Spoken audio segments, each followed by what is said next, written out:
Yes, now, bless now. Idolatry by Devastation is the record we're listening to. Track number 2 is entitled Freewill. Let's jump in, shall we? On the top.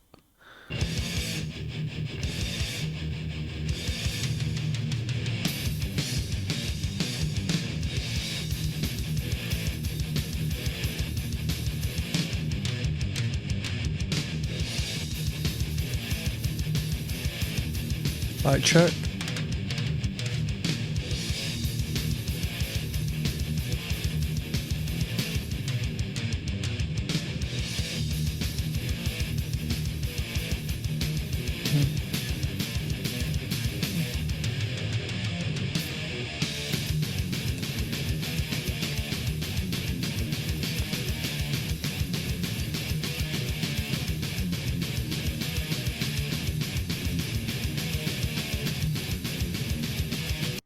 Did you know the logo or the symbol that most would associate with an inverted pentagram, alright, symbolic of Satanism, actually is more of a Wiccan and pagan symbol, given that it's within a circle. That circle makes it a pentacle, which can be seen on the tarot. I might have an example here. Oh, thank you, people. Here we've got the 6 of Pentacles, right? Albeit the pentacles are upright as opposed to inverted, it still is a Wiccan, if not a pagan symbol, as opposed to a strictly satanic one.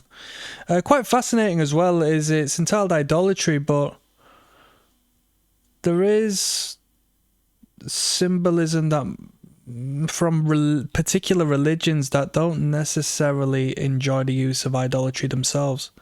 You know, monotheistic religions that actually say you should not idolize or make idols of that. So there is, you know, a degree of naivety here. Taoism, if not Buddhism, also taking astray. We've got the lotus flower up at the top, and if you wonder why the lotus flower is utilised as a flower of symbol for particular religions, it's because the lotus comes from the murkiest depths of the water, right?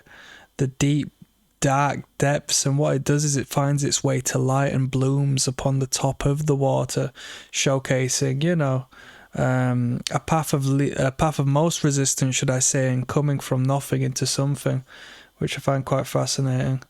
We've got the fish on the left-hand side, which was used by Christians when they were, you know, they couldn't really showcase. When they were being persecuted, they would use the fish as a means of showcasing that they were Christian without showing that they were Christian. We've got the left-hand side Star of David, which I find ever so fascinating symbol because its roots go so deep into Solomon's temple, into as the Seal of Solomon, and even beyond there. And what it actually stands for is vast and vague at the same time. So that's the star we're seeing there, the 6-pointed star. So we've got 2 interlocking triangles with that one facing upwards, one facing down, which could be symbolic of duality. Okay, 2 becoming 1, the masculine and the feminine, right? The arrow pointing up can represent the masculine, the active, seeing as we have a penis upon the top, 2 testicles below the penis, and then the downward facing arrow is the feminine, the passive, which is the uterus and the vulva. Yeah, light and dark, up and down. And then it also represents 2 elements, those elements being fire that raises upwards and water which runs down.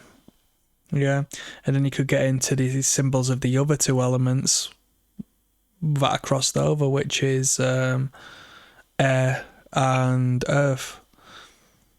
Yeah, we're not here to... Well, you know, this is a reaction video, isn't it? So I thought, considering the record is entitled Idolatry and we've got symbols all over the shop, makes sense to talk about it. I believe we've got the 10 Commandments for 2... what would you call it? Tomes that Moses brought down from... I forgot the name of the mountain now. This is a real mountain that's still, you know, named the same thing here. Mount Sinai, next to the fish. We've got the Ankh on the right-hand side, which is the symbol of life, but is also both phallic and yonic, and that means it represents both the male genitalia as well as the woman's, the top circular being the womb, whereas the pointed downward section being the phallus. And Christianity may have taken the cross and rid of the feminine element in that symbol and just replaced it with a pure phallic symbol. We've got the menorah beneath that. I'm a little uncertain as to what that sword represents underneath. Somebody want to tell me that? I know Islam uses the sword from time to time, and it would make sense given that we have no Islamic, or no strictly Islamic imagery on here. Fill me in. Fill me in.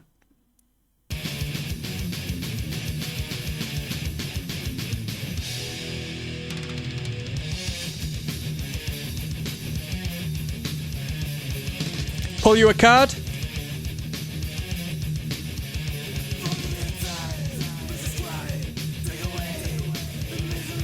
Funny, we just pulled the Pentacles. 5 of Pentacles. From the cold into the warmth.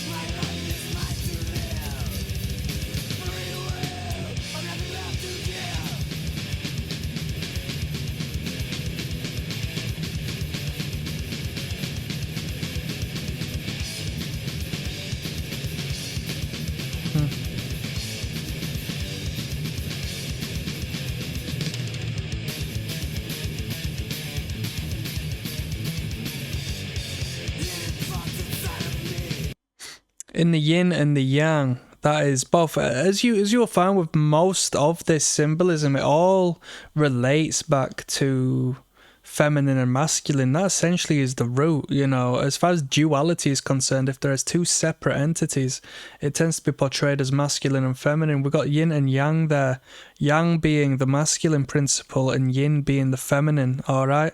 They're 2 different colours. Yang is the white and yin is the black.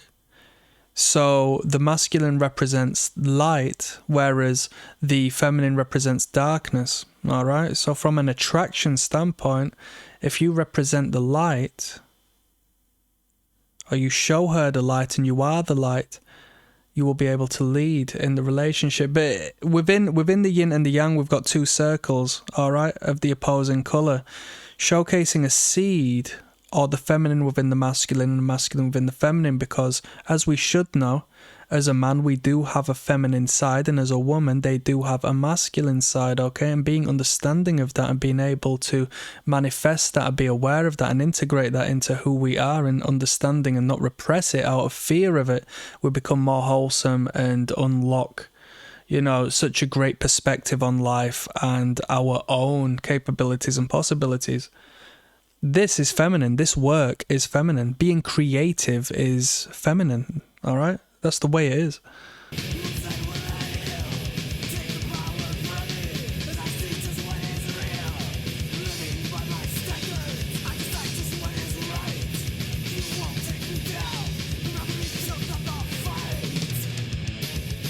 Light is leadership.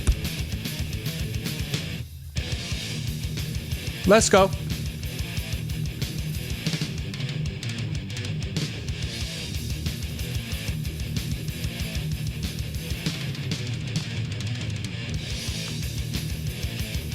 Disgusting.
Great bass frequency on this record, very heavy, just down to the fact that the bass is really pumped.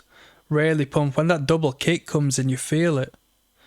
That was Freewill. It wasn't as good a tune as Deliver the Suffering, but we're still, you know, upholding this great high ceiling of quality metal music. We've got Forsaken Hatred coming up next.